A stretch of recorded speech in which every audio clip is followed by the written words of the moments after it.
સમસ્યાઓનો ઢગલો છે જુનાગઢમાં. એટલે જોશીપરા ફાટક વાળો રસ્તો બંધ છે. આ રસ્તો પણ 2 ઇંચ વરસાદ થાય એટલે આ રસ્તો બંધ થઈ જાય છે. એટલે જુનાગઢનો પ્રવેશ દ્વાર કહેવાય. આ રસ્તો પણ દર વર્ષે ઓકડા સફાઈના નામે બિલ જ ઉધારવામાં આવે છે.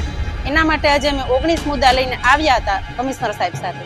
તો પ્રી મોન્સૂનની કામગીરી છે તે ફક્ત કાગળ ઉપર જ છે, જમીન ઉપર હજી કઈ કામગીરી થઈ જ નથી. ચોમાસું માથે છે અને જુનાગઢ વાસીઓના જીવ તાળવે ચોટ્યા છે.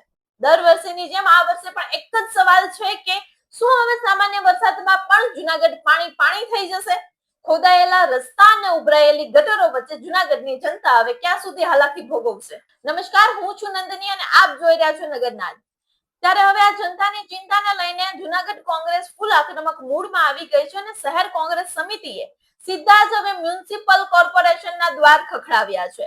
જે પ્રી મોન્સૂન કામગીરીના નામે ચાલતી ઢીલી નીતિ છે તેની સામે સીધું આવેદન પત્ર સોંપાયું છે અને ચોખ્ખા શબ્દોમાં તંત્રને જગાડવા માટે કોંગ્રેસે 6 દિવસનું અલ્ટિમેટમ આપી દીધું છે.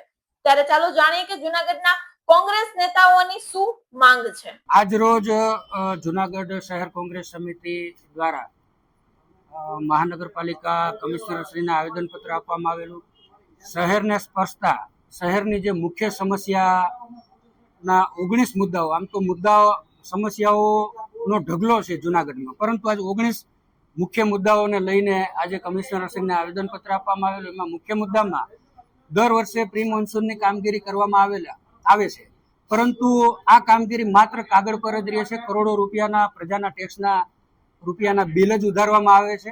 એટલે પ્રી મોન્સૂનની કામગીરી 100% થાય એ બાબતનું આજે એક રજૂઆત હતી. બીજા નંબરમાં અત્યારે જોશીપરા વિસ્તારમાં ઓવરબ્રિજનું કામ ચાલુ છે, એટલે જોશીપરા ફાટક વાળો રસ્તો બંધ છે. ગિરિરાજ સોસાયટી સિવાયનો એક અંડર બ્રિજ વાળો જ એક રસ્તો ખુલ્લો રહે છે. આ રસ્તો પણ 2 ઇંચ વરસાદ થાય એટલે આ રસ્તો બંધ થઈ જાય છે. એટલે નવી મશીનરી મૂકી, પમ્પિંગ મૂકી અને તાત્કાલિક વરસાદ વાળી સિઝનમાં આ પાણી ઉલેચવામાં આવે અને આ રસ્તો પણ કાર્યરત થાય. આ બાબતનું એક આવેદનપત્ર આપવામાં આવેલું. જીઆઈડીસી વાળો રસ્તો જે ગટર લાઈન પછી જે ખોદીને આજે ફરી વખત પાછું ગેસ લાઈન માટે ખોદવામાં આવેલો છે. આ મેઇન રસ્તો જુનાગઢનો પ્રવેશ દ્વાર કહેવાય. આ રસ્તો પણ પૂર્વરત ચાલુ થાય. ગિરનાર રોડ શેદની ટાંકી વાળો રસ્તો જે ઘણા સમયથી ખોદી નાખવામાં આવેલો છે, આ રસ્તો પણ તાત્કાલિક અસરથી શરૂ થાય. બીજા નંબરમાં દર વર્ષે ઓકડા સફાઈના નામે બિલ જ ઉધારવામાં આવે છે.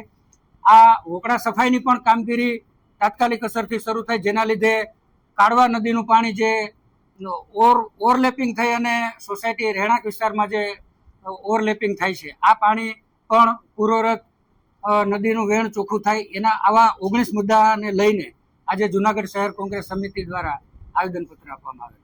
હું હેમાબેન રૂપારેલિયા, જુનાગઢ શહેર મહિલા કોંગ્રેસ પ્રમુખ. આજે અમે જનતાને જે પ્રશ્ન છે, મેઇન પ્રશ્ન કે પ્રી મોન્સૂનની કામગીરી, એના માટે આજે અમે 19 મુદ્દા લઈને આવ્યા હતા કમિશનર સાહેબ સાથે. ત્યારે કમિશનર સાહેબ મિટિંગમાં હતા તો પણ અમારી વાત સાંભળી અને અમને ખાતરી આપી કે હવે બધું થઈ જશે. ત્યારે અમે આવેદનપત્ર આપી અને એટલું કીધું કે હવે જેમ બને તેમાં 19 મુદ્દામાંથી મેઇન પ્રશ્ન છે તે પ્રી મોન્સૂન. તો પ્રી મોન્સૂનની કામગીરી છે તે ફક્ત કાગળ ઉપર જ છે, જમીન ઉપર હજી કઈ કામગીરી થઈ જ નથી. તો એના માટે આજે અમે આવેદનપત્ર આપવા આવ્યા. એક તરફ જોવા જઈએ તો હવે ગણતરીના જ દિવસોમાં ચોમાસાની આગાહી કરી દેવામાં આવી છે. તો હવે જુનાગઢ કોંગ્રેસ સમિતિ દ્વારા કોર્પોરેશનને 6 દિવસનું અલ્ટિમેટમ આપી દીધું છે.